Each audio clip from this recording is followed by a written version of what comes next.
Good morning and a very warm welcome to you on this fine Friday. My name is Claire, I'm the Marketing Manager here at WebVine, and I'm going to introduce you to our two presenters today as we look at some of the things that can boost our creativity and support a more innovative organisation.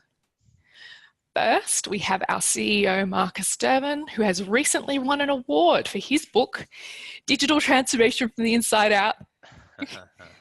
Hey guys, great to be on with you. Thanks for joining. If you could pop to the next screen for me as we introduce our special guest, Simon Banks.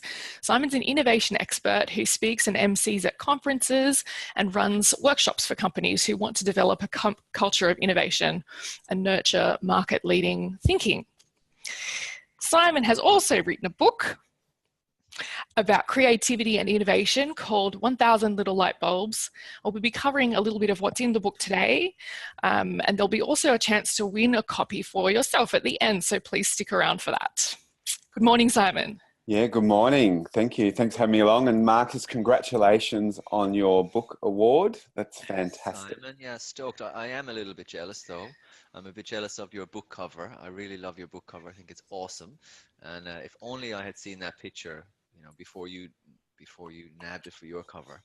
But next time. Get in yeah, there. well, I can't claim too much from it. I didn't take the photo myself, but I certainly liked it when I saw it, so we decided to use it. It's an awesome book, by the way. I loved it. I loved reading that book. It's fantastic. Okay, so before we kick off with grilling Simon on all the answers we want to know, we'd like to find out from people who are logged in, why are you interested in learning more about innovation and what are you hoping to get out of today? So we're going to launch a little poll, if you wouldn't mind filling in your information and letting us know if the reasons we've listed here are what you're looking for today. And in the meantime, perhaps, Simon, you could tell us what generally your clients are looking for. You've worked with Macquarie Uni, NAB, a bunch of different financial institutions, Volkswagen. What are they looking for when they engage you? Yeah, it's a really good question. Look, innovation and creativity can mean sort of many different things to many people. And I'm engaged across a bunch of different areas. But I guess when I look at one of the key things that every organisation comes to me with is, you know, we want fresh thinking on X, you know, whatever that X may be, you know, strategy, communication, products, the way our team interacts, the way we think, but all around that fresh thinking so they can delight their customers and drive their business forward. And look, some other things we're looking at, you know, a new frame of reference, like a new way of looking at things, which lends into sort of how to craft our stories and communication, and also doing a lot of work around rapid testing and experimenting in a sort of a sprint format, so we can get to, I guess, do a lot of work in a very quick time frame. So there's some of the key areas that I get, you know, to work with clients, but it always changes as well. It's an ever-shifting landscape. And it looks like we have some responses back in the poll, Claire. So it looks like why do you want to increase creativity at work? Capture ideas that are already happening is leading the charge, followed by more engaged teams and positive culture, better problem solving, and then pulling up the rear, driving new sources of revenue, and defend against disruption and other.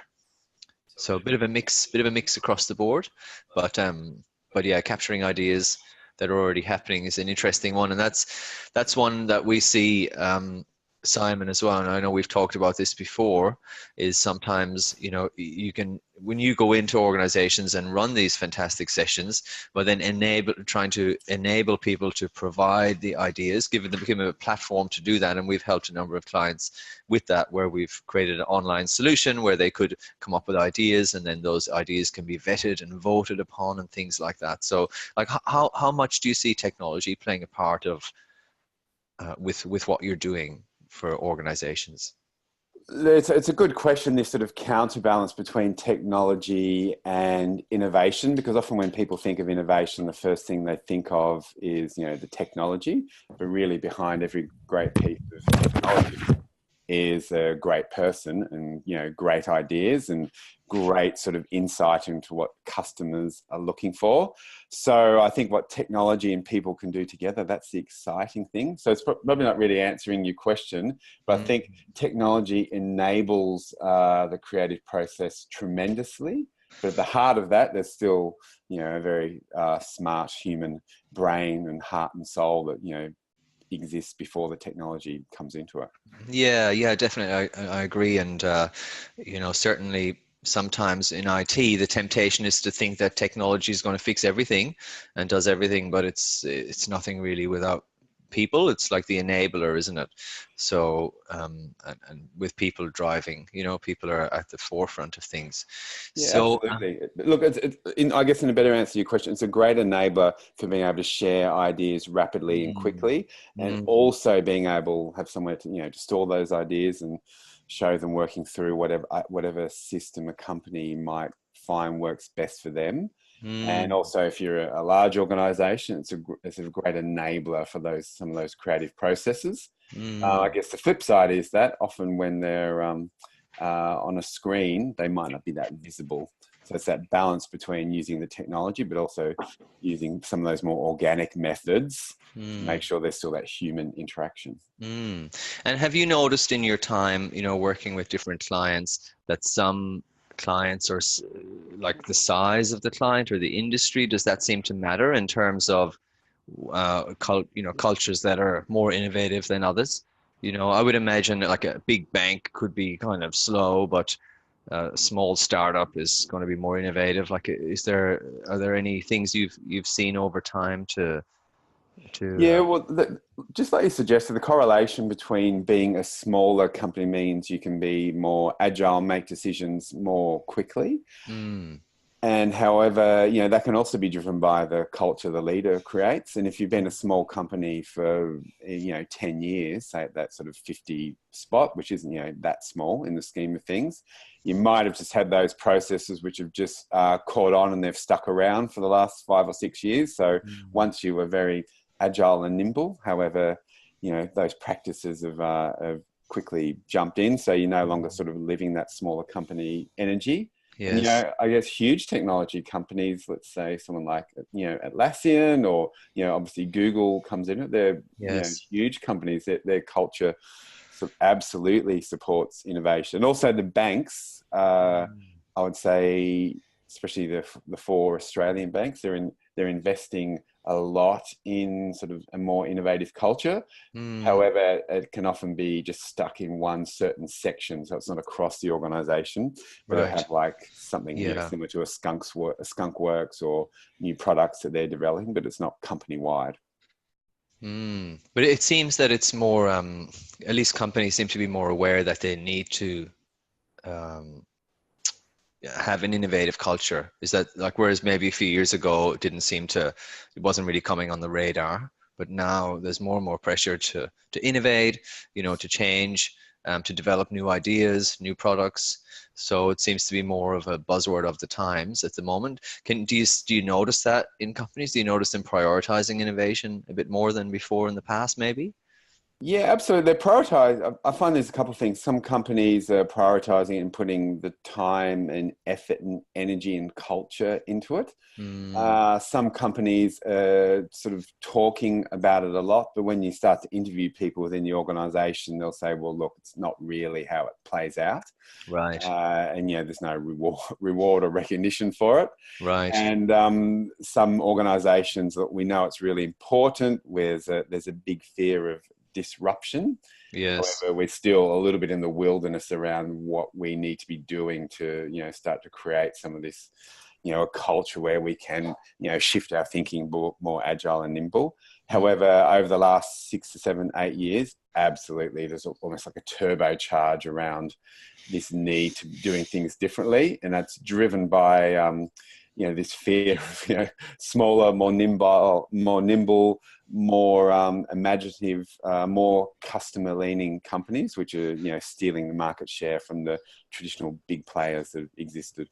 And do you notice, I mean, I don't know, on a global level, like, I mean, culture must come into it as well, right? So someone said recently to me that as a conference speaker, you know, when they speak in the US and they go on stage, everyone goes, yay. And when they go on stage in Australia, people go, what have you got?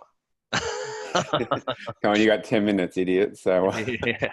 Like, have you noticed that that can affect innovative culture as well? Like just culture in general, depending where you live? look, I'll say as Australians, we have a high BS radar. So Okay. we're very quickly to call something out that we don't think works, and that can work with us and work against us. We're also really quickly to shoot down an idea because we're quite a larrikin culture. So we love to laugh at other people's expense.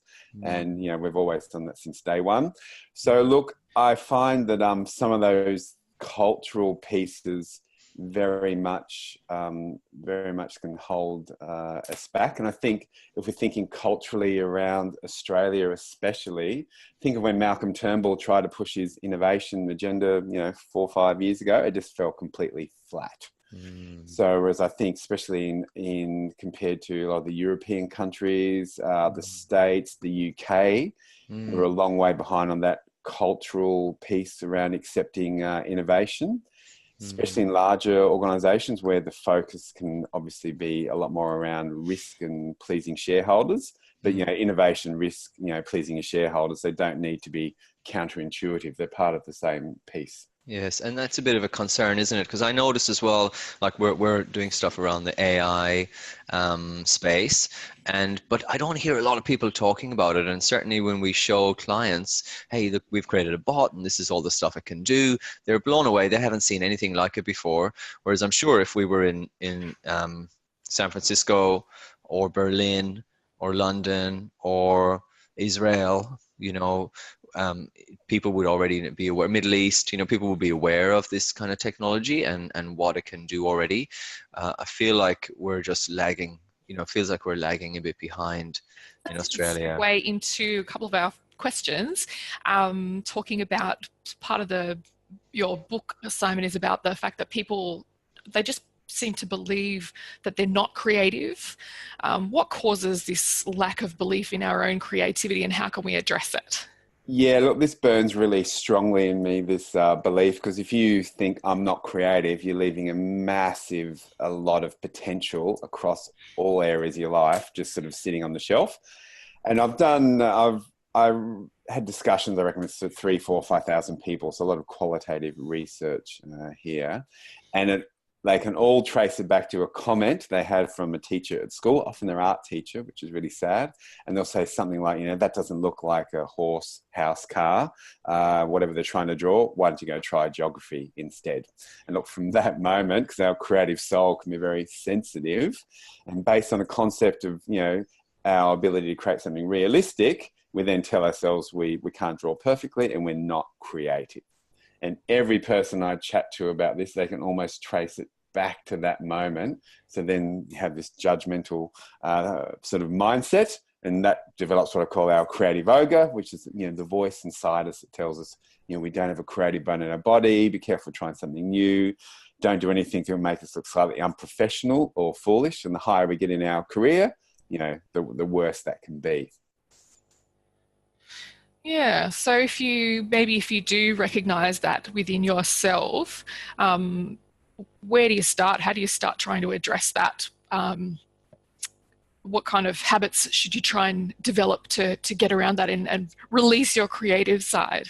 Yeah, and again, there's a whole lot of sort of misconception around release your creative side. So look, first thing, it's not about art, okay? That's where this misconception starts around, look, I'm not creative, but, you know, creative is around how we think, it's what we make, it's the games we play with our kids, it's the connections we make, you know, it might be what we do in the kitchen, it might be how we plan our holidays. We all have this kind of creative way of an imagination and curiosity inside us. And Vincent van Gogh said, if you hear a voice inside you saying you cannot paint, by all means paint, and that voice will be silenced. So it's about just pushing on. But some of the really easy things to do is, you know, I say, you know, creative people and interesting people do interesting stuff. So a great place to start is, you know, just do something new outside of your comfort zone, whatever that is, a new book, a podcast, an experience, you know, something will shift your thinking. something which I'm really passionate about is, and it's really simple, it's just get off our phone and open our eyes, look up instead of down. There are interesting things everywhere. There's inspiration all around us. And also be really curious and ask questions. Ask why. Why is that so? Why does it have to be that way? Challenge the assumptions that we believe is true, especially in our business, because they can hang around for a long time. And essentially they're there because once they were great, but we've sort of got these assumptions that they're still true. So be curious and ask questions about that. And another one I really like is move often. And there's a book called Breakthrough: Overcoming Creative Block and Sparking Your Imagination. And the author interviewed a bunch of people who do creativity for a living. So it might be designers, user experience, graphic designers, illustrators, whatever that may be. And if they're struggling for ideas, about 80 of them said they get up and move, and all of a sudden their ideas start to flow again. So don't just focus on one thing, but do a whole bunch of different things. But it's really easy to start to kickstart some fresh thinking. WebVine certainly work with clients a lot to try and connect try and connect employees from different areas to try and spark creativity. Marcus, is that something that they generally are looking for? Often trying to collaborate across an organization, because it can get so siloed. I think it seems to be just a human kind of tendency or something. You get in your little team, and then that's where you are, and you don't kind of venture out beyond that, and then you talk about the other team over there. That kind of thing can happen, unfortunately, in corporates. And instead, I know that at a top level, usually they really want a culture of innovation, a culture of collaboration, where people are getting on and they're not all bagging each other out and so on. But it seems to be wherever we can make a division as humans, we seem to kind of draw a line, don't we? Whether it's between departments or between floors or somehow. But I think it's a very important thing then is to, if we have this kind of creative mindset, and we're not afraid to share our ideas. If there's a good culture, and you're not frowned on if you come up with something new, then that can really lift off that sort of veil, and people can work a lot more harmoniously and in a more fun, engaged way with each other. And I think that piece around a culture where it's safe to share ideas, and Google call it psychological safety, and another technology company, Pixar, which combine storytelling with technology to create these blockbuster films. They acknowledge that all their ideas for their movies suck at some stage, okay, but they create this safety around what they call bringing their ideas to the brains trust, where they flesh out these ideas and help them grow together. So this culture around it's okay to share those half-baked ideas without them being shot down and having the flock of seagulls attack them, which is a really commonplace way of sort of reviewing ideas. We love to see what doesn't work first. Once your idea is sort of ripped apart, especially in front of a group of people, I can tell you that's the last time you'll ever share that idea again. Yeah, it's funny, isn't it? Because usually, I know with brainstorming, for example, the rule is, okay, we're going to spend the first 30 minutes just purely brainstorming. You can come up with anything, and we won't critique it and argue about it. Like, everyone's just invited to bring forth their crazy ideas, and then later you can later you can start to critique a bit, and decide what's worth pursuing with, isn't it? Yeah, and Seth Godin, who everyone loves for his marketing prowess, he says you need loads and loads of bad ideas because eventually some of them will be good. In your book, you talk about the difference between failing fast and experimenting quickly. What's the difference between those, and why is that important? Yeah, look, failing fast is that sort of big mantra across most of the corporate sphere. And it's, at all the conferences I speak at, they go, fail fast, fail fast. The problem is, when we think of failing, it's like the end point, like that, we failed and there's no sort of next step. And there's still such a negative connotation around failure. No one wants to fail. Like, as much as we like to tell ourselves we don't want to fail. Whereas if you shift that to sort of experiment quickly, Experimenting means we go in, we're not sure what the result will be, but we're going to test it. And whatever the feedback we get back, that's learning. So we can use that learning to move to the next step. So it's just that different shift in mindset. So let's test this and experiment with it, see the feedback that we get back, rather than, oh, let's fail this fast and see what happens. So it's just that sort of that mindset piece, and getting rid of some of that more negative connotations, even though they're essentially the same thing. Yeah, I've noticed that myself, actually. There's been like fail fast. It's almost like, hang on, guys, the point is not to fail. Surely that's not what you're trying to do. It's like, yeah, I failed fast. Awesome. I was like, nah, it would be better if you succeeded fast, right? But yeah, absolutely. But yeah. You succeed fast from experimenting quickly. Does that make sense? Yes, definitely. I like your take on it. Yeah, I think it's great. And a few innovative things. I particularly love the fan on the chopsticks there. That looks really, really, really cool. I don't know why that didn't take off, really. But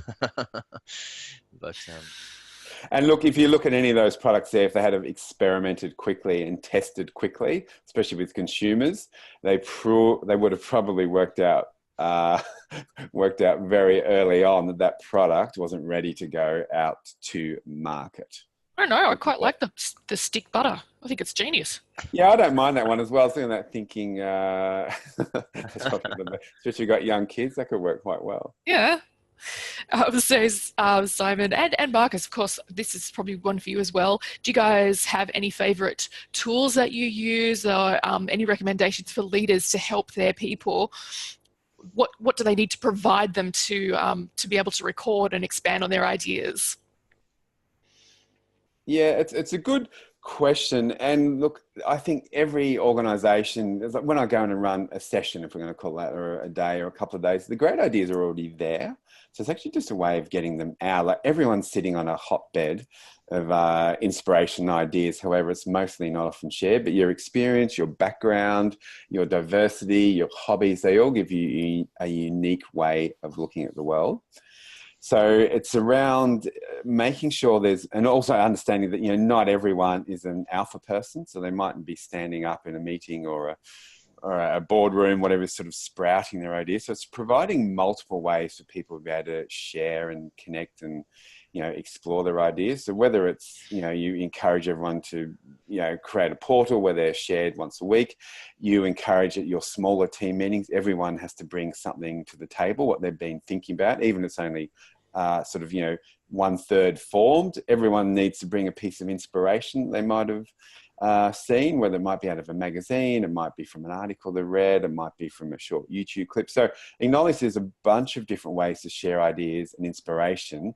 And then the number one thing is, if someone comes to you and they're passionate about taking an idea forward, just acknowledge it and say, look, here's what the next steps are going to be. And it might be as simple as, I want you to test this in a low format, but don't let that die, because I think the number one thing I see with people and say, oh yeah, I shared an idea in 1995. I never heard of it. I'm not going to share any again. Stuff those guys sitting up in the, the ivory castle. So this real mentality of no one listens to me. Whereas, as that idea moved forward, maybe just, it didn't work, or there were barriers or a bunch of different things. However, that wasn't shared back. And like using the screen we're seeing in front, make it visual as well. I really like that. Those Post-it notes, because they've got lots of pictures on them. Yeah, we've seen some clients succeed quite well, where we've created solutions where people can post ideas. Sometimes they're posting the ideas and not everyone else can see them yet, and they feel a bit more safe to post lots of ideas then, and then the management goes through and selects some ideas, and they give them feedback on those ideas. Either, can you develop this further, or they want to talk to them further about it, and then there's a flow from there as to someone could actually pick that idea to sponsor it.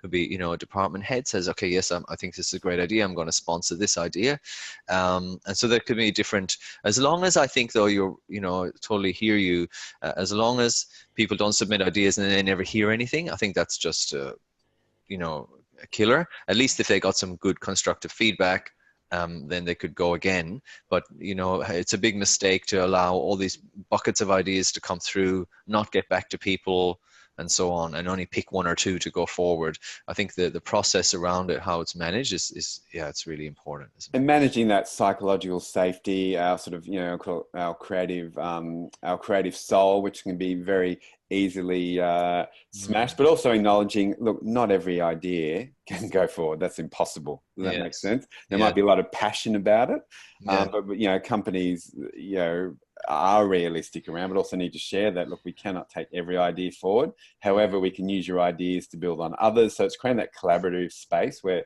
it's not just one solo idea, it's actually seeing other ideas, and if things are working through your pipeline, encouraging people to keep building and collaborating on that idea rather than it's someone else's. So keep having this idea of open dialogue and sharing, because you're always going to have an insight that someone else won't, which can help to make, you know, ideas, products, customer experiences a whole lot better. And I guess there's also just publicly acknowledging people who have submitted an idea, whether the idea goes ahead or not, to say, well done, Jeff. He's suggested 4 ideas this week. That's amazing. Just getting people a bit of positive reinforcement for just coming up with something. Yeah, absolutely. And all the research says that for that more collaborative, sort of higher level creative work, it's not a carrot and a stick sort of, you know, you've done this, you've got, you know, $50 extra. It's literally around that that motivational piece and acknowledgement. And there's a, you know, the science tells us that's all true. So, you know, creative idea work isn't rewarded by, you know, a bonus or something along those lines, but acknowledging people and the effort, that's what makes people, you know, fire up, as simple as it sounds. So just quickly, we're getting along in our half an hour. Quickly. Yeah, I know. Good times, good times. If you do, say, for example, you have yourself a brilliant, you're in the shower, you've had an absolute genius idea. What are your top tips for pitching that idea to the board or your superior or whoever needs to hear about it? Firstly, I would go and test that idea. What's the minimum viable bit you can test? And it might be the very first part of it, most simple part. Go test it, just get a little bit of feedback, because that might show that your idea is on track or not. But when you do it and pitch, and I use pitching as the ability to be able to share your ideas, be interesting. Don't go in with a PowerPoint. Go in with something they can interact with, like a prototype, something they can touch or look at or see on the wall. Make sure you're putting yourself in your boss's shoes. So make sure you're human-centered in the way that you engage with them. And remember their time constraint, and use multiple forms of sensory engagement, because we've all had our brain put to sleep by a text-heavy presentation. So don't make that be your modus operandi for a great idea, and sort of go in with that mindset, look, this is where I am. It's not fully formed, but I'd love your feedback on what I've done so far and what are the steps I could do to take this further. Excellent. And so if you're the recipient as a business leader, I don't know, Marcus, you might have some thoughts on this. If you're a business leader and you've received an idea, what's a good way to kind of receive it in a positive fashion and guide it towards more likelihood of success? Well, there's different. You know, companies can get quite creative even in receiving the ideas. I know that one of our clients, it was a good number of years ago when The Voice came out. And so they had it where they had 3 or 4 judges with their backs turned, and they had the chairs and all that, and people would come and pitch their idea, and then they would turn the chair if they were going to sponsor that idea. That's awesome. You know, so you can have quite a bit of fun with this stuff. I think that unfortunately, you know, in a lot of corporate culture, we sort of feel like we have to be all stiff and, you know, can't really be ourselves until we leave, whereas actually that really stifles creativity, and it's much better for people to feel like they can be themselves at work. Like, we really encourage that here. You know, you just really want to be yourself and give your best, and not be so stiff and so afraid. I think it probably gets harder as you grow bigger, but Google's done it and a bunch of places like that. But yeah, I just, you know, bringing that creativity into that process itself, you know, into the pitching itself.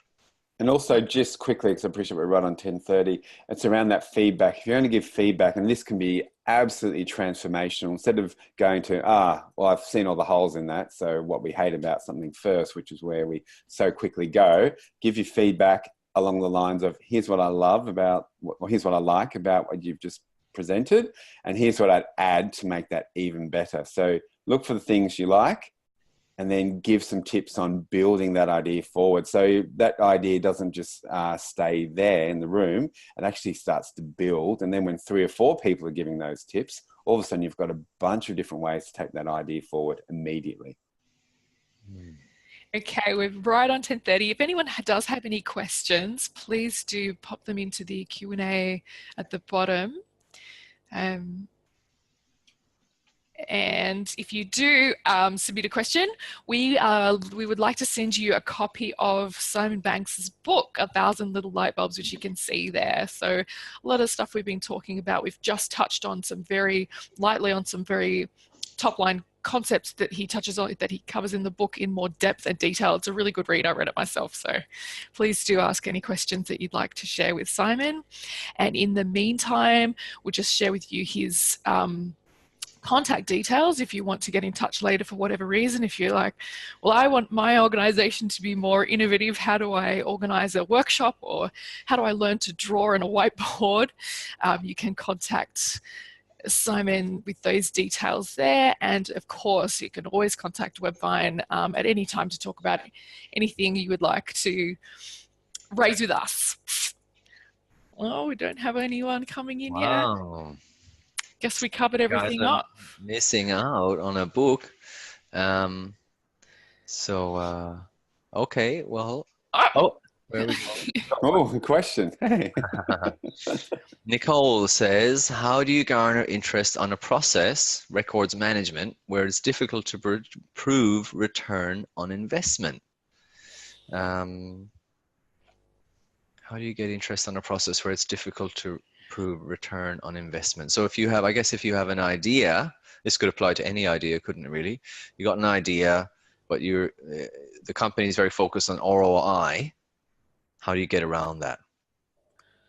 It's a good question. I'm not sure I've got the immediate answer, but I would say a great way to do it is take people through the story of what sort of records management is about. And what we're finding and what science tells us is, facts and figures wrapped up in a story have a much higher sense of recall and connection. So try and take people through the story of, look, here's what records management's about. Here's what we're trying to do, and show that the value you're creating for an organization, not in that sort of monetary value, but showing that, what's the backstory, who are the people in what you're doing, what do they do, why are they passionate about it. So that's a nice way to sort of create that energy around it. And you can maybe do something around, look, this is what life would be like without records management as well.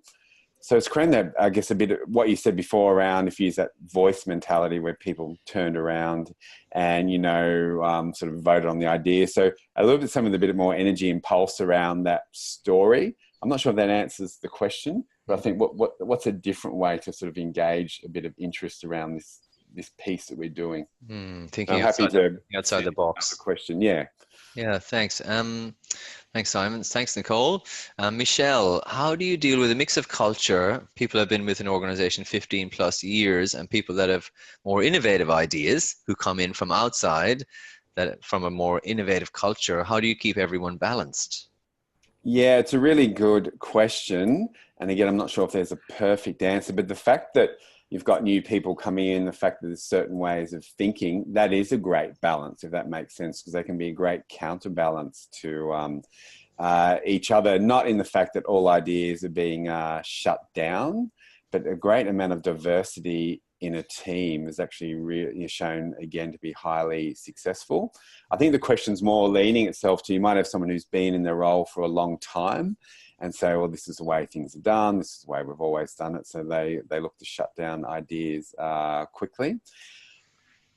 I guess the way to do it is actually start to reward and recognize those who are sort of sharing those ideas and make it part of something that's, celebrated rather than ignored. So find out ways to make sure those people encouraged, make sure they're supported. And, as with all change, it starts to be contagious as well. So when we start to see the benefits and results and ideas that come from, putting forth that creative energy, always seeking out new ways of doing things, always looking at new ways of engaging with our clients and customers, that can be really successful. And I think maybe also just a bit of a word in the ear of the people who've been doing things a certain way for a long time. So look, let's be more open. We've got this great energy which is coming into the team.